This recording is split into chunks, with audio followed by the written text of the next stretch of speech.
వంగ భాస్కర్ రెడ్డి అనే వ్యక్తి కూడా మరి ఆయన కూడా సుప్రీంకోర్టులో మరి పిటిషన్ వేశారు. సో ఈరోజు మరికొన్ని నిమిషాల్లో సుప్రీంకోర్టు దీనికి సంబంధించిన అంశంలో విచారణకు స్వీకరించే అవకాశం ఉంది. సో ఈరోజు మరి సుప్రీంకోర్టులో ఎలాంటి తీర్పు వస్తుందని చెప్పి తెలంగాణ రాష్ట్ర వ్యాప్తంగా ప్రభుత్వంతో పాటు మరి అందరికీ కూడా ఒక ఆసక్తి అయితే కలుగుతోందని చెప్పుకోవచ్చు.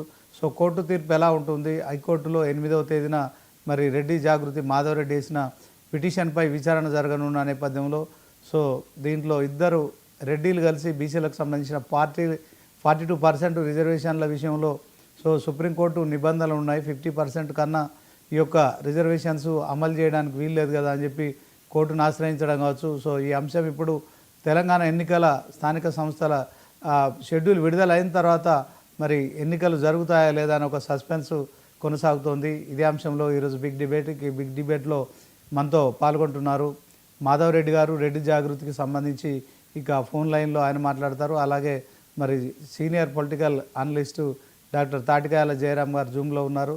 సో తర్వాత జాజుల శ్రీనివాస్ గౌడ్ గారు జాయిన్ అవుతారు. బీసీ నాయకులు మరి ఉపేంద్ర గారు కూడా జాయిన్ అవుతారు. తర్వాత బీసీ టైమ్స్ సూర్యారావు గారు కూడా జాయిన్ అవుతారు. సో ముందుగా మరి మాధవ్ రెడ్డి గారితో ఫోన్లో మాట్లాడదాం. ఆ తర్వాత అనలిస్టు జయరాం గారితో మరి ఆయన ఎందుకు కేసు వేయాల్సి వచ్చింది. ఓకే, ముందుగా జయరాం గారితోనే మాట్లాడదాం. సో మాధవ్ రెడ్డి ఒకవైపు పిటిషన్ వేసిన తర్వాత మరొకసారి ఇంకొక వ్యక్తి కూడా మరి పిటిషన్ వేయడం కావచ్చు.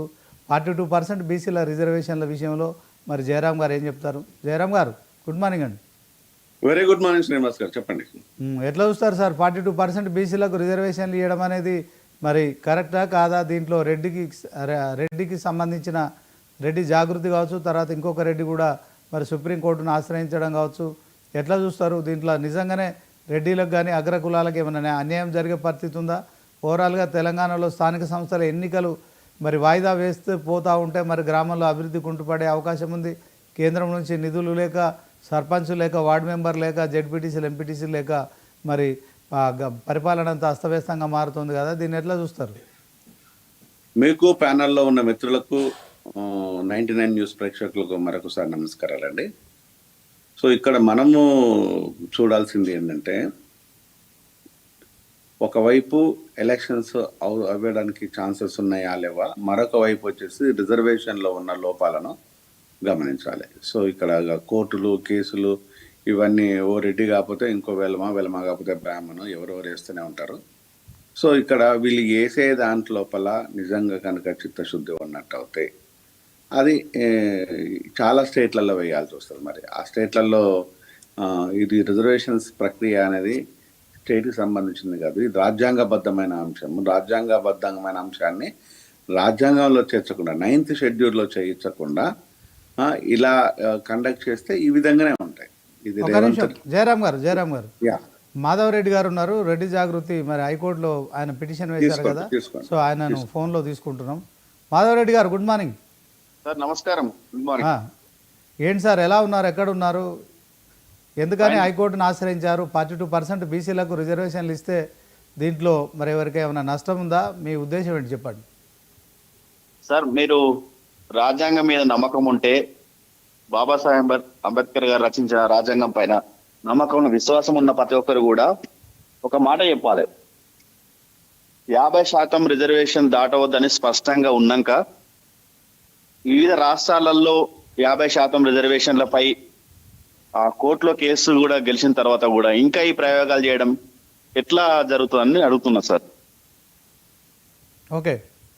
ఓకే రాజ్యాంగం మీద నమ్మకం ఉంది, తర్వాత దీంట్లో రాజ్యాంగ సవరణ చేయాల్సిన ఆవశ్యకత ఉంది అని మరి ఒకవైపు అందరూ కూడా బీసీలు కావచ్చు, తర్వాత అన్ని కులాలకు సమన్యాయం జరగాలనే ఆలోచన తప్ప ఇది కేవలం రాజ్యాంగాన్ని ఉల్లంఘించడము.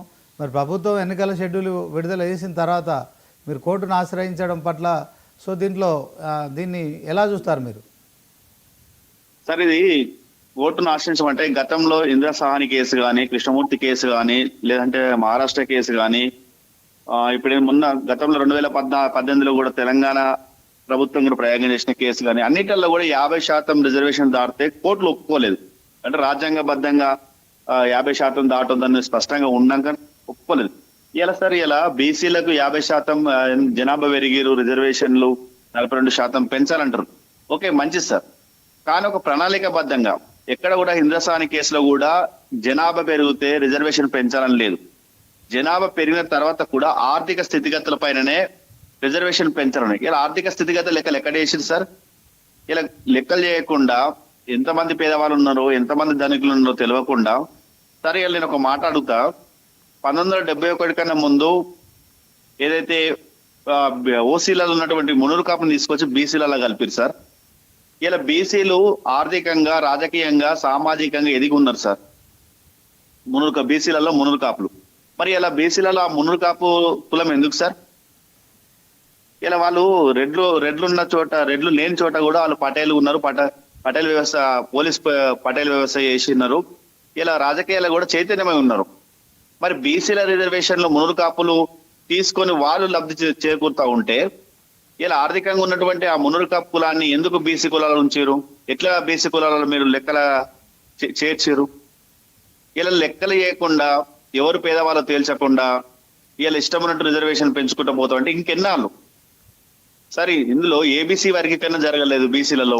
ఇలా మేం కాదు సార్, సంచార జాతులు, ఎంబీసీ కులాలు కూడా ఈ రోజు ఇలా కూడా వాళ్ళు హైకోర్టును ఆశ్రయిస్తా ఉన్నారు. వాళ్ళు కూడా అడుగుతా ఉన్నారు, మరి మాకు రాజకీయంగా అవకాశం ఈ బీసీలు ఎందుకు కల్పించారు సార్? బీసీలలో 2-3 కులాలు మాత్రమే రాజకీయ చైతన్యం ఉన్నాయి, వాళ్ళు మాత్రమే ఈ రిజర్వేషన్ వాడుకుంటారు. గత సర్పంచ్ ఎన్నికలలో మీరు చూడండి, ఓసీల సర్పంచులు, బీసీ ఎస్సీ సర్పంచులు అవును, బీసీ సర్పంచ్లలో ఎంతమంది ఆ యొక్క వర్గాలు ఇప్పుడైతే ఏదైతే 130 కులాలు చెప్తా ఉన్నారో చాలా మంది, ఆ 130 కులాలల్లా ఎంతమందికి అవకాశం లభించింది?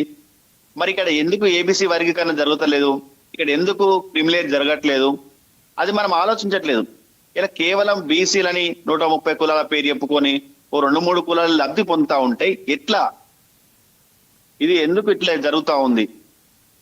అంటే మాధవరెడ్డి గారు, ఇప్పుడు మీరు కనుక హైకోర్టును ఆశ్రయించకుంటే ఎన్నికలు జరిగేది ఒకవైపు ప్రభుత్వం 42% రిజర్వేషన్ల ప్రకారం అయితే ఇక మరి కేటాయింపులు జరిగేవి, అందరికీ న్యాయం జరిగేది కదా. ఇప్పుడు మీరు కోర్టును ఆశ్రయించడంతో అది బ్రేక్ అవుతుందా, ఎన్నికలు జరుగుతాయనే సస్పెన్స్ కొనసాగుతుంది కదా.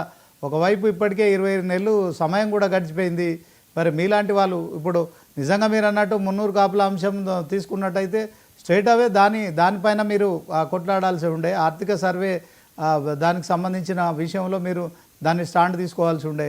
కానీ ఎన్నికలు జరగకుండా 42% బీసీలకు రిజర్వేషన్ల విషయంలో సుప్రీంకోర్టు 50% మరి తీర్పు ఉంది కనుక దాన్ని ఆసరాగా తీసుకొని మీరు చేస్తే వ్యవస్థ కుంటుపడిపోతుంది కదా. ప్రభుత్వం ఇప్పుడు ఎన్నికలు నిర్వహించకుండా కనుక కోర్టు స్టే తీసుకొస్తే, సో ఓవరాల్గా మీరు అనుకునే దాంట్లో సరే ఒక్క కులం మున్నూరు కాపు ఉంది కావచ్చు, మిగతా కులాలకైతే ఈ 42% విషయంలో న్యాయం జరుగుతుంది కదా, ఏమంటారు సార్? మిగతా కులాలలో కూడా ఆర్థికంగా ఉన్న వాళ్ళకు ఏబీసీ వర్గీకరణ జరగకుండా, అంటే ఇప్పుడు ఏదైతే వడ్డరి వాళ్ళు ఉన్నారో, చాకలి వాళ్ళు ఉన్నారో, మంగళ వాళ్ళు ఉన్నారో, వాళ్ళకు ప్రాతినిధ్యం ఏది అంటున్నాం, ఎక్కడ వాళ్ళకి అవకాశం ఉందంటున్నా. 42% కాదు 60% ఇచ్చినా కూడా కేవలం 2-3 కులాలే లబ్ధి పొందుతా ఉన్నాయి. దాని ప్రణాళికబద్ధంగా చేయకుండా సార్ ఎన్నికలంటే ఏం సార్, ఒక వారం రోజులు చేయొచ్చు. ఇలా పూర్తిగా ప్రభుత్వ అధికారులు సంసిద్ధంగా రెడీగా ఉన్నారు. ఆ ఎన్నికల రిజర్వేషన్ మార్చాలంటే ఒక 2 రోజుల పని. ఇది కేవలం 2-3 రోజులు జరిగేటువంటి వ్యవహారం సార్ ఇది. దీంట్లో పెద్ద ఎన్నికలు జరగకుండా పోతే ఇప్పటికే కుంటున్నాడు సార్. ఇంకో మాట చెప్తా ఉన్నా, ఇలా తెలంగాణ ప్రాంతంలో ఎవరు కూడా ఎన్నికలకు సిద్ధంగా లేరు. ఎందుకు అంటా ఉన్నంటే, గత ప్రభుత్వంలో సర్పంచ్లా చేసిన వాళ్ళందరూ కూడా గ్రామాలలో అభివృద్ధి పనుల కోసం డబ్బులు వెచ్చించారు. ఇంతవరకు కూడా బిల్లులు రాలేదు. మనం చూసినాం, సర్పంచ్లు ఆత్మహత్య చేసుకురు, గ్రామీణ ప్రాంతాలలో వర్కులు చేసినటువంటి కాంట్రాక్ట్ల ఆత్మహత్య చేసుకురు. సార్ ఆ తర్వాత తెలంగాణ ప్రాంతం నిన్న మొన్న కూడా బాగా భారీ వర్షాలు కురుస్తా ఉన్నాయి. దీనికి కూడా ప్రజలు సంసిద్ధంగా లేరు. మరొకటి ఏంటంటే, వాస్తవంగా ఈ తెలంగాణ ప్రాంతంలో రియల్ ఎస్టేట్ కుంటుపడి ఉంది. వ్యాపారం లేక కూడా జనాలు కూడా, ఎవరైతే వ్యాపారం లేక రాజకీయాలు చేద్దాం అనుకున్న వాళ్ళు, సర్పంచ్ చేద్దాం అనుకున్న వాళ్ళు కూడా సంసిద్ధంగా లేరు. ఇవన్నీ కారణం సార్. ఇంకో ముఖ్య కారణం మీరు గమనించండి, ఈ యొక్క ప్రభుత్వ అధికారులు ప్రభుత్వంపై పూర్తిగా వ్యతిరేకంగా ఉన్నట్టుగా కనబడుతుంది. ఎందుకంటే బీసీలు లేని చోట కూడా బీసీలకు రిజర్వేషన్లు ఇచ్చారు. ఇలా లంబాడి తండలలో ఎస్టీలు మాత్రమే ఉంటారు. ఆ లంబాడి తండలలో బీసీలకు సర్పంచ్లు ఎట్లొచ్చినాయి సార్? అంటే ప్రభుత్వంలో ఉన్నటువంటి అధికారులు అసంతృప్తిగా ఉన్నట్టు ప్రభుత్వంపై మాధవరెడ్డి గారు చిత్తశుద్ధితో మాధవరెడ్డి గారు మాధవరెడ్డి గారు సార్ మీ చెప్పండి. పిటిషన్ వేయడంలో మీ ఉద్దేశం ఏంటి? ఎన్నికలు ఆపాలా లేకుంటే 42% బీసీలకు ఇవ్వద్దా? అదొకటి చెప్పండి. సార్ ఎన్నికలు జరగాలి, ఉమ్, భారత రాజ్యాంగం ప్రకారం 50% రిజర్వేషన్ దాటవద్దు. Hmm. ఈ రెండే సార్. ఎన్నికలు జరగాల్సిందే. ఈ రాష్ట్రం అభివృద్ధి జరగాలంటే ఎన్నికలు జరగాల్సిందే. కేంద్ర ప్రభుత్వం నుంచి నిధులు మీరే అంటున్నారు రావాల్సిందే. కదా మాధవరెడ్డి గారు, మీరే అంటున్నారు 60% మంది బీసీలు ఉన్నారు, 60% మందికి ఇచ్చినా మాకేం అభ్యంతరం లేదంటున్నారు. సార్, సుప్రీంకోర్టు సంగతి ప్రభుత్వం చూసుకుంటుంది. సో దీంట్లో ఒక వ్యక్తిగా మీరు ఒక హైకోర్టును పిటిషన్ వేసిన తర్వాత వ్యవస్థలో మరి మొత్తానికైతే ఒక స్తంభించిపోయింది అనుకోవచ్చు. ఎన్నికల సంఘం ఆ షెడ్యూల్ విడుదల చేసిన తర్వాత మరొక 2 రోజుల తర్వాత మరి నోటిఫికేషన్ కూడా రావాల్సి ఉండే. మరి మాధవరెడ్డి రెడ్డి జాగృతి నుంచి పిటిషన్ వేయడం ద్వారా మొత్తానికి ఒక అయోమయం అయితే సృష్టించారు. సో దాని అంతటి కారణం అంటే కేవలం మీరు వార్తల్లో నిలవడానికి కోసమేనా, లేకుంటే అన్ని కులాలకు న్యాయం జరగాలనుకుంటున్నారా, ఆర్థిక సర్వే జరగాలనుకుంటున్నారా? అసలు మీ ఉద్దేశం ఏంటి చెప్పండి. సార్ ఆర్థిక సర్వే జరగాల్సిందే, అన్ని కులాలకు న్యాయం ఆల్రెడీ జరగాల్సిందే. ప్రభుత్వం కులగణన చేసింది కదా, ఇంకేంటి? సార్ కులగణన చేస్తే ఎక్కడ అసెంబ్లీ ముందు పెట్టింది, ఎక్కడ పబ్లిక్ డొమైన్ లో పెట్టింది? సార్ మీరు ఒకటే మాట అంటారు, కులగణన జరిగింది తప్ప ఆ కులాలలో ఆర్థిక స్థితిగతుల మీద సర్వే జరగలేదు. రిజర్వేషన్ అనేది ఆర్థిక స్థితిగతుల మీద ఇవ్వాలి. జరగలేదని మీరు ఎట్లా అనుకుంటారు? ఆల్రెడీ ప్రభుత్వం దగ్గర ఉన్నాయి కదా, లెక్కలన్నీ ఉన్నాయి కదా, దాని ప్రకారమే రిజర్వేషన్లు ఇస్తున్నారు కదా. ఎక్కడ ఒకటి సార్? 2 చోట్ల సార్, ఖచ్చితంగా ఎక్కడో ఎక్కడ? మిస్ఫైర్ అవుతూ ఉంటాయి, తప్పులు జరుగుతూ ఉంటాయి. వాటన్నిటి విషయంలో మళ్ళొకసారి దాన్ని రివ్యూ చేసుకుంటారు, దాన్ని సరిదిద్దుకుంటారు, అవకాశం ఉంది. కానీ ఓవరాల్ ఎన్నికల వ్యవస్థ పూర్తిగా స్తంభించిపోయే విధంగా మీలాంటి వారు కోర్టును ఆశ్రయిస్తే 42% బీసీలకు రిజర్వేషన్లు రాకుంటే మరి రాష్ట్రంలో మరి 60% ఉన్నారని మీరే అంటున్నారు. ఆ 60% అంటే 4 కోట్లలో 2.5 కోట్లు సుమారు. మరి ఆ 2.5 కోట్ల వర్గాల ప్రజలకు న్యాయం జరగాలంటే మరి దానికి ఒక అడుగు పడాలి. కానీ అడుగులకు మీలాంటి వారు బ్రేక్ వేస్తే ఇంకెప్పుడు ఆ 42% బీసీలకు రిజర్వేషన్లు ఎట్లా వర్తిస్తాయి, ఆ జాతులు ఎట్లా పైకి వస్తాయి? మీరు అన్నట్టు మరి రాజ్యాధికారం ఖచ్చితంగా కావాలి కదా, చెప్పండి. నేను అదే అంటున్నా సార్.